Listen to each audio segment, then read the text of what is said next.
Hello everyone, welcome to my YouTube channel perfection pharmacy पर आप सभी का welcome. So friend, today we will discuss about miles disease. आज हम बात करने वाले हैं खसरा, जिसको नॉर्मली भाषा में बोला जाता है कि खसरा। और ज़्यादातर ये जो डिजीज़ होती है ये हमारे चिल्ड्रंस में ही पाई जाती है।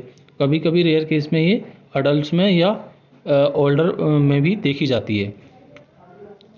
इसमें हम पढ़ेंगे इसके कोजेज़ के बारे में, सिम्टम्स के बारे में, ट्रीटमेंट के बारे में और मेडिसिन के बारे में, यानी कि इसका क्या कारण होता है, क्या लक्षण होते हैं और किस तरह से हम इस कंडीशन में हम ट्रीटमेंट कर सकते हैं पेशेंट का, और खसरा में हम कौन कौन सी मेडिसिन भी पेशेंट को दे सकते हैं।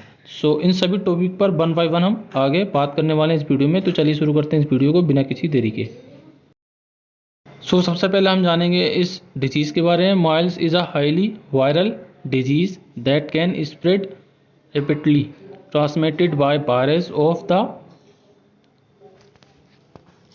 paramyxovirus family through direct contact or respiratory droplet from an infected person, like coughing, sneezing. It infects the respiratory tract and then the rest of the body, with symptoms appearing 10 to 12 days after infection. Miles एक highly viral disease होती है जो कि तेज़ी से spread होती है, यानी कि फैलती है। और ये जो हमारी डिजीज़ होती है ना, ये इसकी जो वायरस होता है उसका नाम होता है पैरामाइक्लोवैक्सी वायरस फैमिली के वायरस के द्वारा हमारे सीधे जो हम कांटेक्ट बनाते हैं, कांटेक्ट में आने पर भी, या इन्फेक्टेड पर्सन के कफिंग स्नेजिंग से उनकी जो सांस से ड्रॉप निकलती है उसके द्वारा भी ये फैल सकती है। और ये इन्फेक्शन जो रहता है ना, ज़्यादातर 10 से 12 दिनों के बाद ही इसके सिम्टम्स दिखाई देते हैं, और ये रेस्पिरेटरी ट्रैक और बॉडी के बाकी हिस्सों को भी इन्फेक्टेड करता है। हमने आपको ये बताया था इस डिजीज़ के बारे में। अब हम बात करेंगे इसके कोज, सिम्टम्स और ट्रीटमेंट के बारे में। अब हम बात करते हैं इसके सिम्टम्स के बारे में। Miles is caused by a infection with the rubella virus. The virus live in mucus of the nose and throat and infected child or adult. This disease is mostly contagious for days before the appearance of the rashes and remains contagious for about 4 to 5 days. Miles या खसरा rubella virus के infection के कारण होता है, और ये जो वायरस होता है इन्फेक्टेड चिल्ड्रंस या वयस्कों के नाक और गले के बलगम में रहता है।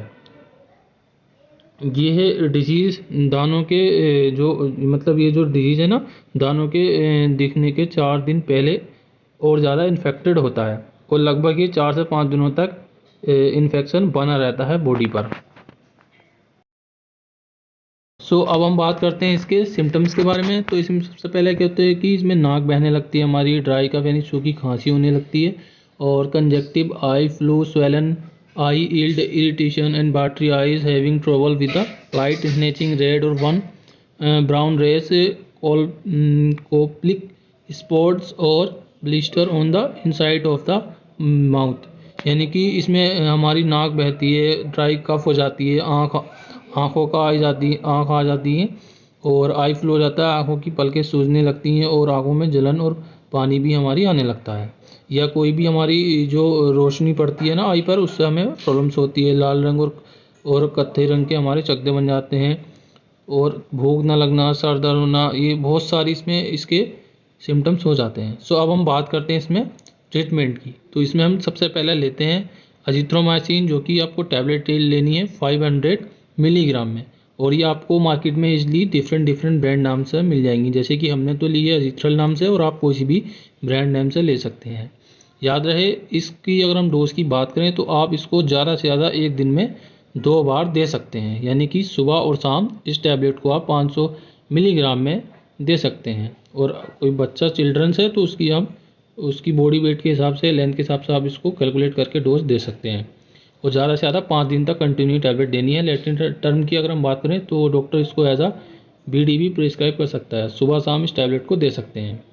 अब लेते हैं हम सेकेंड टैबलेट, जिसका नाम है डेलसोर, जो कि इसके अंदर ब्रांड नेम इसका डेलसोर के नाम से मिल जाएगी। और हम बात करें इसके अंदर इंग्रेडिएंट्स, या हम कहें इसको आम भाषा में, इसके अंदर साल्ट होता है हमारा, डेलेस्ट्रोडिन, और अगर हम बात करें इसके डोज की, तो आप इसको ज़्यादा से ज़्यादा एक दिन में 2 बार दे सकते हैं।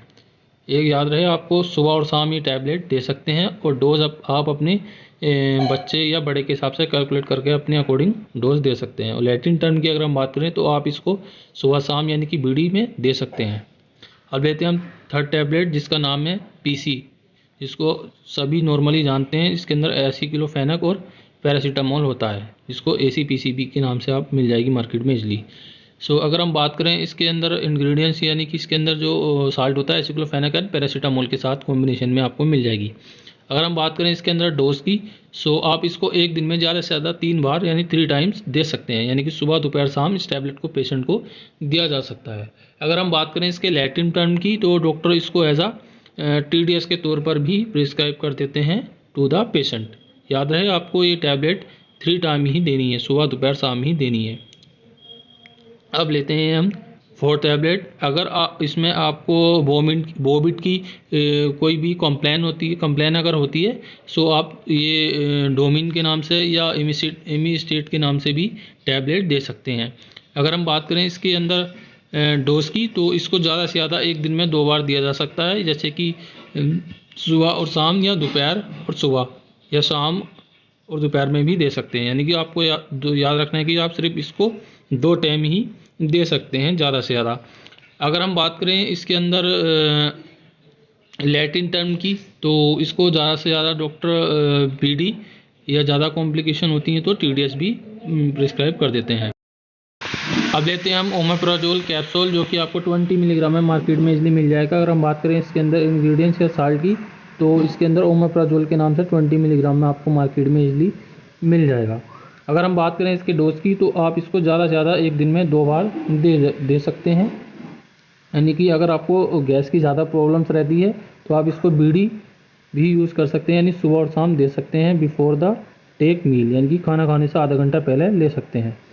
और हम बात करें इसके अंदर इसकी लैटिन टर्म की, तो डॉक्टर इसको एज आ TDS या BD भी प्रिस्क्राइब कर सकते हैं। हमने आपको इस वीडियो में जो भी मेडिसिन बताई हैं, वो आपके सेल्फ मेडिकेशन के लिए नहीं बताई हैं, हमने सिर्फ आपके नॉलेज पर्पज़ के लिए बताई है। मिलते हैं नेक्स्ट वीडियो में। Thank you for watching me, take care, bye.